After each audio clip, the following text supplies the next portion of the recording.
They showed up like they owned the street, clipboards in hand, fake badges flashing, and a list of demands that made my stomach drop. These so-called HOA enforcers claimed authority no one had ever heard of, barking orders and threatening fines before we could even ask their names. But when they crossed the line from intimidation to outright assault, our quiet neighborhood turned into a war zone overnight.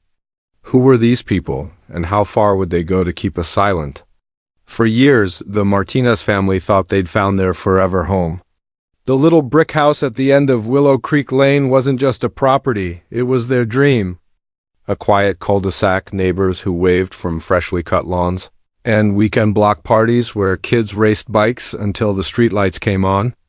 Daniel and Maria worked long hours to make it happen, but every late shift felt worth it when they turned onto that peaceful street at night. At first, everything about the neighborhood seemed picture perfect.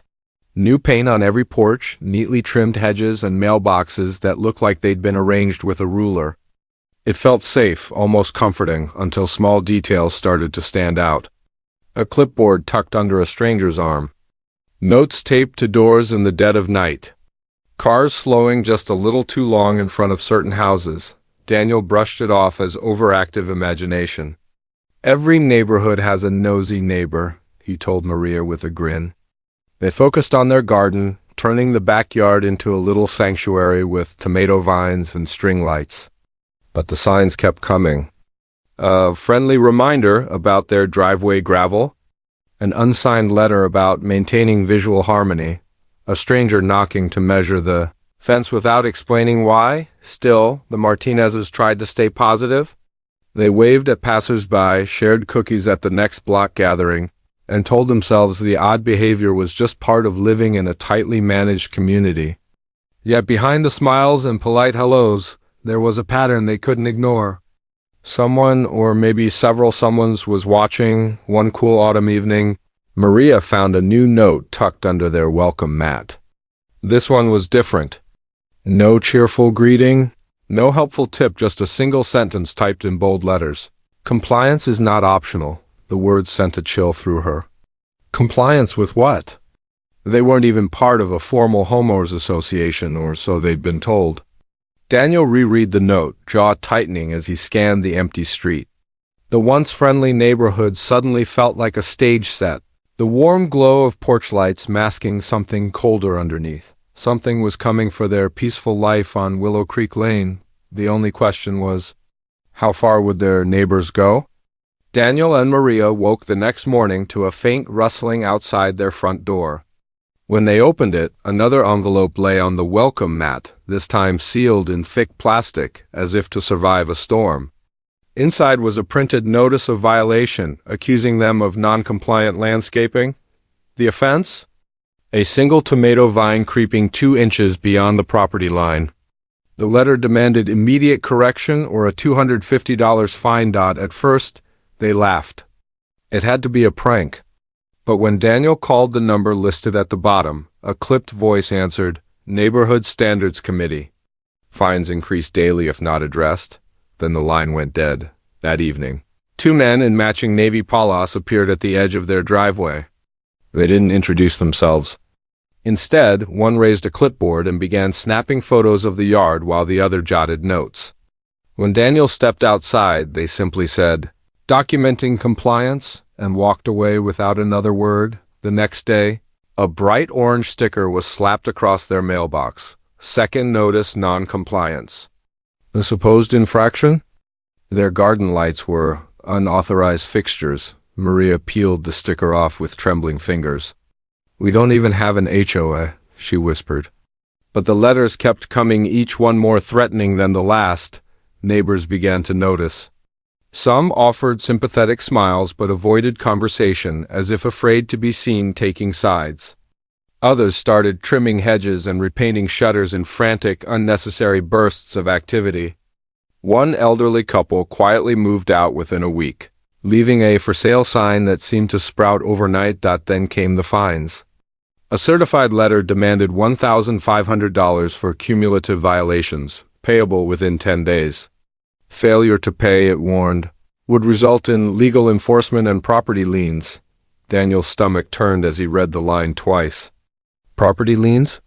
Over tomatoes and garden lights? Desperate for answers, Daniel drove to the county records office. There was still no registered HOA for Willow Creek Lane. The clerk confirmed it. No association, no governing body, no authority to issue fines. Whoever was behind the notices was operating in the shadows. That night, the intimidation escalated. Maria awoke to the sound of gravel crunching under tires. A black SUV idled in front of their house, headlights off, windows tinted. It lingered just long enough to make its presence undeniable before rolling away into the darkness. The next morning, the tomato vine was gone, snipped clean at the root. No note, no explanation, just a jagged stub and a faint smell of gasoline in the soil. Daniel installed security cameras. Within 24 hours, one was ripped from the siding and smashed on the driveway. The remaining cameras captured only fragments: a shadowed figure in a hood, a gloved hand covering the lens, the metallic glint of a badge that disappeared before the frame could focus. Maria's nerves began to fray. Every knock at the door sent her heart racing. Packages vanished from the porch. Their mailbox was stuffed with anonymous flyers warning of mandatory neighborhood upgrades and compulsory architectural reviews. Each flyer carried the same ominous slogan: "Compliance is not optional." When Daniel confronted a neighbor he'd known for years, the man's face went pale. "You didn't hear it from me," he whispered, "but they say it's a breakaway HOA. Former board members who didn't like the county shutting them down, they enforce their own rules now." Before Daniel could press for more, the neighbor retreated indoors, blinds snapping shut behind him. 2 nights later, the enforcers returned, this time in broad daylight. 3 of them marched onto the Martinez property wearing matching palas and lanyards, each carrying a clipboard and what looked disturbingly like official badges. They circled the house, muttering to each other and taking photos of every corner. Daniel stepped outside, phone in hand, camera recording. "You're trespassing," he said, voice steady despite the adrenaline pounding in his veins. The tallest of the group smiled coldly. "Neighborhood inspection," he replied. "Failure to comply will escalate penalties." Maria joined Daniel on the porch, gripping the railing. "There is no HOA. Leave now or we'll call the police." The leader's smile widened. "The police can't help you. This is a civil matter. You're out of compliance. You'll pay or you'll lose this house." For a tense moment, no one moved. Then, as if on cue, the 3 men turned and walked away, laughing under their breath. Daniel filed a police report that evening, but the officer barely looked up from his clipboard. "Without a name or clear threat, there's not much we can do," he said.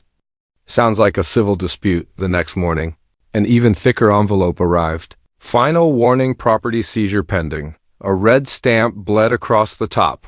24 hours to respond. Maria's hands shook as she held the letter.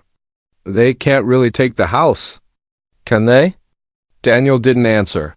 He was already dialing a number, an old contact from his Navy days, someone who specialized in security and investigations. If the county couldn't stop these imposters, maybe someone with his own set of skills could. As he waited for the call to connect, a fresh sound drifted through the window, the slow crunch of gravel under heavy boots. Someone was already in the yard again. The night of the showdown arrived with an eerie stillness, the kind that makes every creak of a floorboard sound like a gunshot.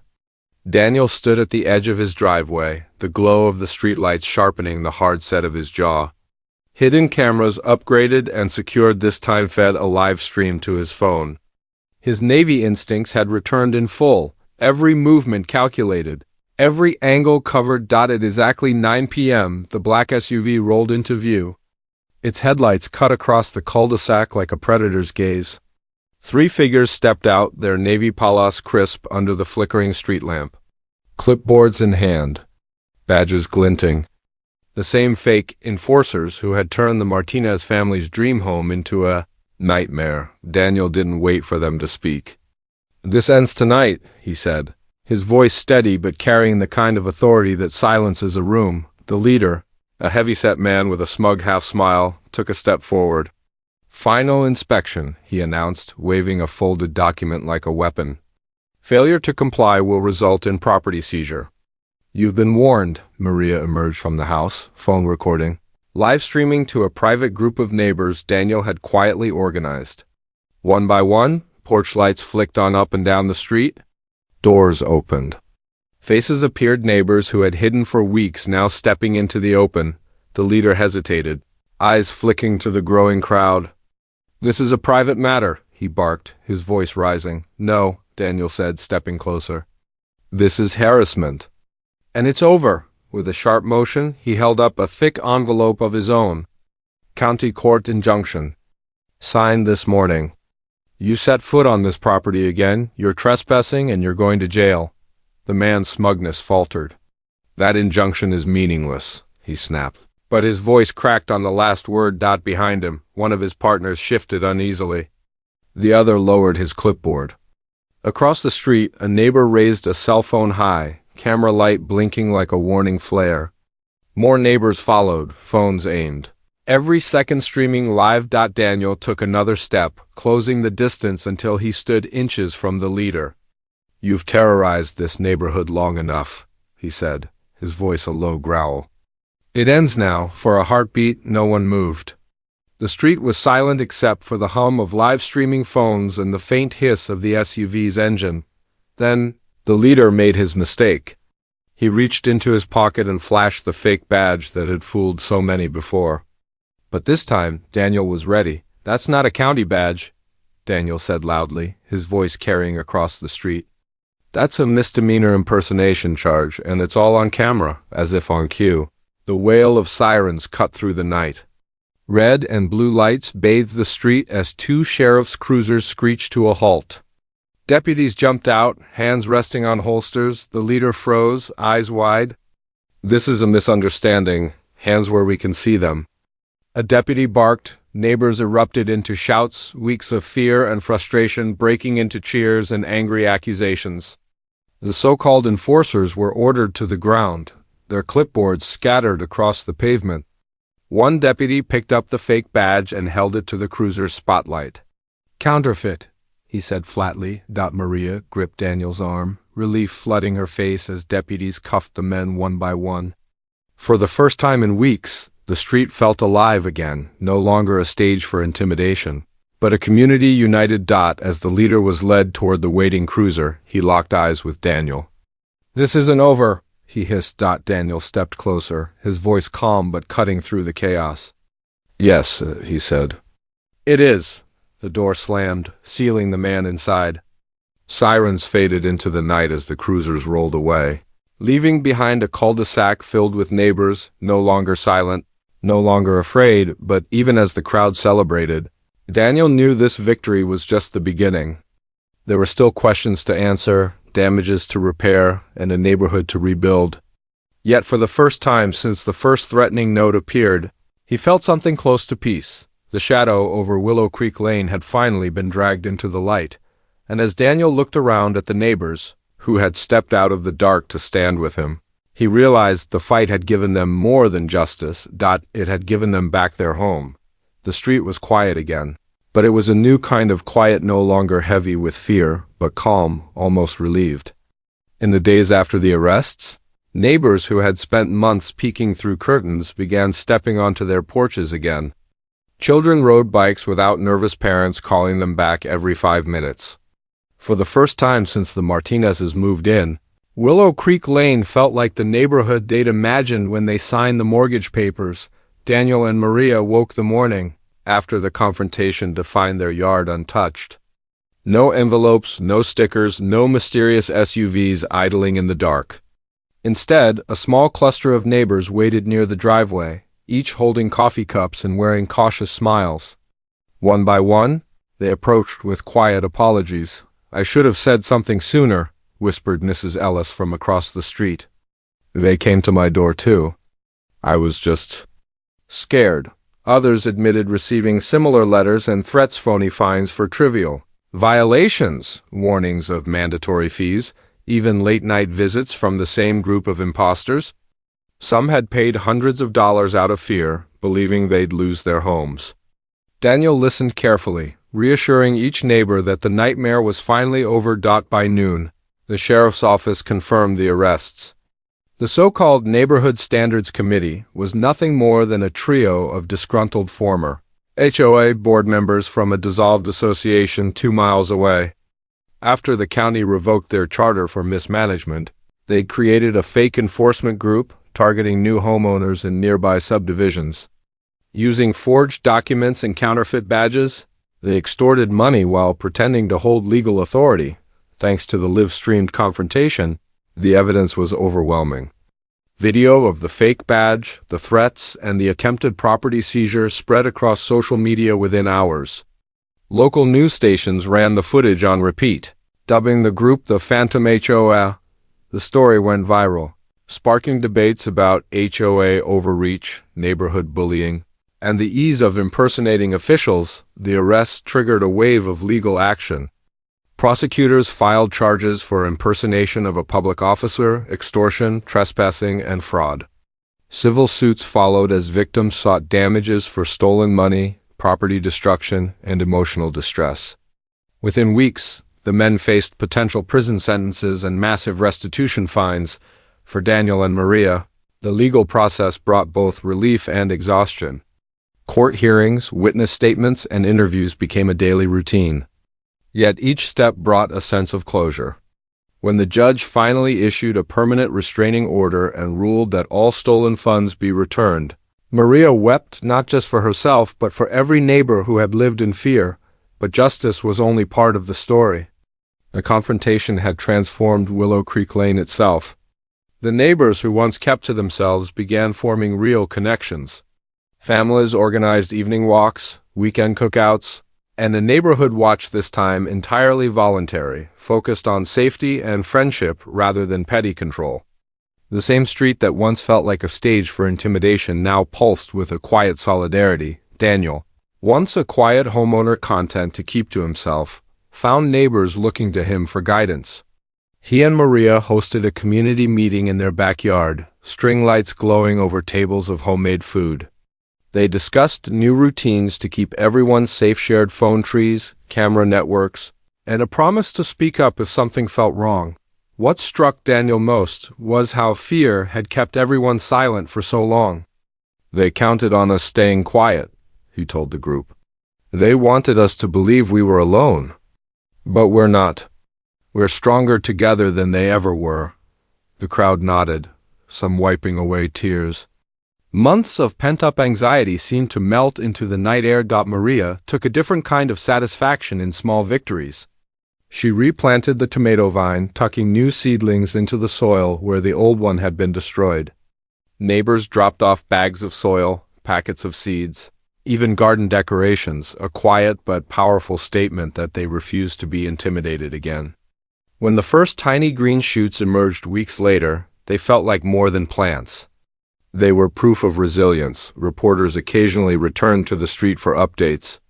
Each time, they marveled at the transformation. What had once been a quiet cul-de-sac marked by fear now looked like a thriving, close-knit community. Children played under string lights while parents chatted openly, no longer flinching at the sound of tires on gravel, yet Daniel remained thoughtful. Over coffee one morning, he admitted to Maria that the experience had shaken him more than he expected. "I've been in combat zones," he said quietly. "But there's something different about being attacked where you're supposed to feel safe.